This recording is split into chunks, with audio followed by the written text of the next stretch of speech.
Të nderuar banorë të qarkut të Shkodrës, në këtë ditë të rëndësishme për demokracinë dhe Shqipërinë europiane, në emër të Partisë Socialiste shprehim mirënjohjen më të thellë për çdo votues nga i gjithë qarku i Shkodrës që ka marrë pjesë deri më tani në procesin zgjedhor.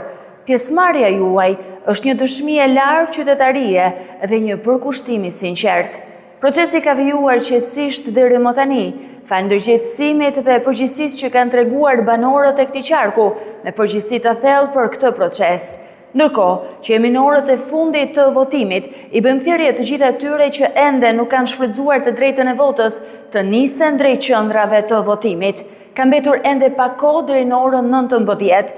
Çdo votë është e vlefshme, çdo votë ka ndikim, çdo votë është një hap përpara për qarkun ton. Mos e lini për nesër atë që mund të vendosni sot. Vota është mjeti më i fuqishëm që kemi në dorë për të ndërtuar të ardhmen më të mirë për Shkodrën, Malsinë e Madhe, Pukën, Fusharsin, Vaun e Dejës dhe çdo komunitet tjetër të këtij qarku. Ju falemnderit.